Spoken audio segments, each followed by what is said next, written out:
Egbe miakpɔ tɔmelã alo ƒomelã ŋkɔwo le evegbe me.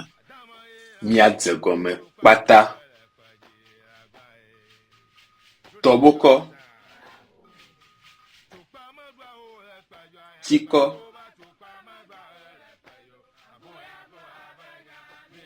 agblolui, lizi, salumɔ, gesu, ekã, akpala, tatra, sikasika, afɔƒome, dzodzodroe, gegu,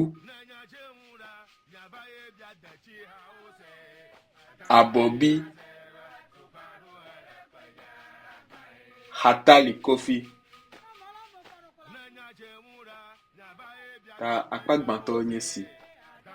Gomahi mawɔ akpa evelia. Mina manya. Akpenami.